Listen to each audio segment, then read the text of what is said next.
conscientization statement, denounce the military harassment, uphold the rights of the poor to have a life of dignity. We strongly condemn the recent military harassment that took place on the morning of March 26, 2012 at the TFUC Kanlungan Center located at the TFUC office in New Manila, Quezon City, where more than 60 displaced families have taken shelter after being violently demolished in Barangay Corazon de Jesus last January 11, 2012.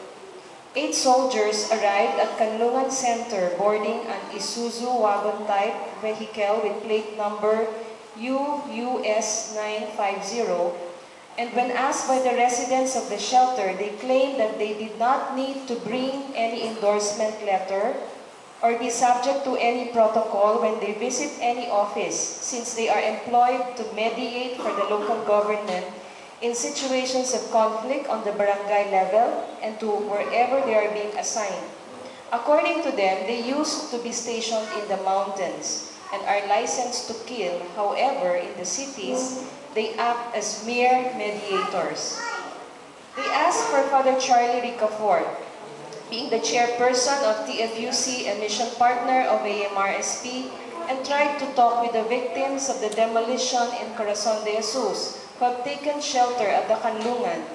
They repeatedly asked the families to accept the offer of relocation by the mayor of San Juan, Ms. Gia Gomez, and that she would give time and consideration in case the families would decide to accept the relocation program. The people at the office of the mayor in San Juan have denied having any knowledge about sending military personnel to the Kanlungan Center to harass the victims, or the need to issue any explanation or official statement about the incident from the local mayor in San Juan.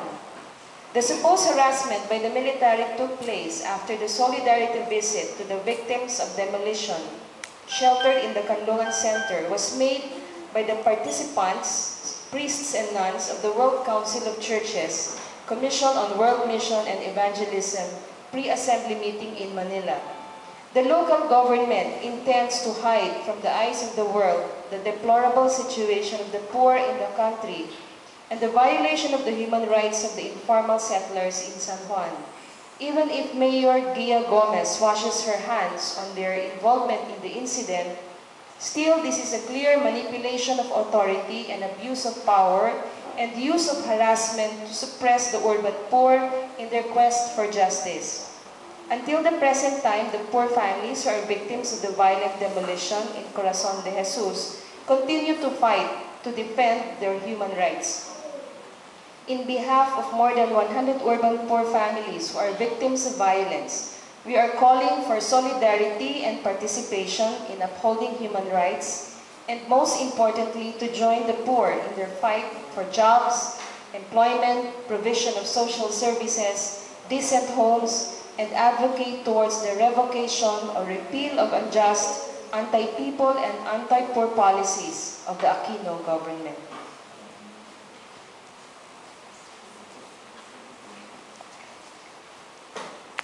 Nakatawag pansin po sa amin ang nangyaring insidente noong Lunes, March 26, ang pagsugod ng mga armadong lalaki sa isang sanktuaryo, sa isang kandungan, ang TFUC Kanlungan Center. No? Ito po ay panawagan namin bilang mga taong simbahan sapagkat dapat pong igalang ang isang sanktuaryo, ang isang kandungan. Sa kasaysayan po ng simbahan, ang simbahan ay kilala, no, sa pagkanlong, no, pagsanktuaryo sa mga maralita, sa mga naaapi, sa mga naisasantabi sa ating lipunan na hindi nila alam kung saan sila pupunta. Katulad po ng mga maralitang lungsod. No? So, meron po kaming kanlungan at noong March 26 po, katulad ng sinabi ni Sister Mau, ay may bumisitang mga armadong lalaki. So, ito po ay paggalang, inaanyayanin igalang itong sanktuaryo sapagkat ito po ay kumbaga hindi dapat pinapasok ng mga armadong mga lalaki, no, na pumasok na talagang ako pa ang hinahanap nila ako. Nagkataon naman na meron kaming gawain sa parokya kaya wala po ako roon, no?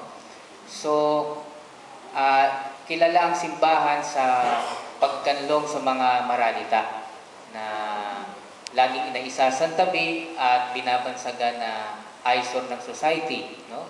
Binabansagan na kriminal. Pero po, meron din po silang karapatan para sa pabahay, pagkain, kalusugan, edukasyon. Kaya ito pong nangyaring insidente ay very alarming sa amin.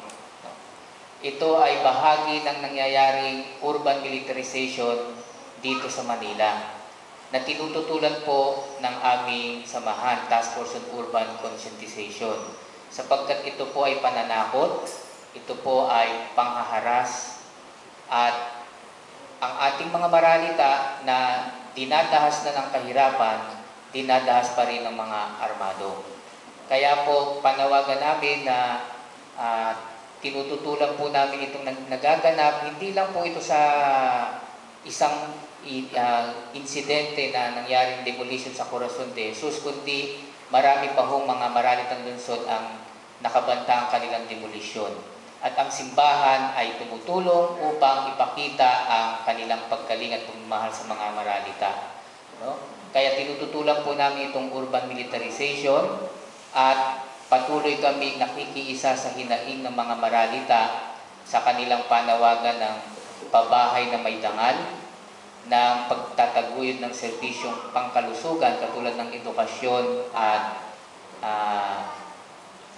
iba pang mga serbisyong pangkalusugan. Gayon din naman po, nananawagan din kami na itigil na itong mga nagaganap na pagdarahas, no, itong urban militarization sa komunidad ng mga maralitan lungsod. At kasama po kaming mga taong simbahan sa pagtataguyod ng mga hinaing ng mga maralita na naisasantabi sa ating lipunan. Maraming salamat.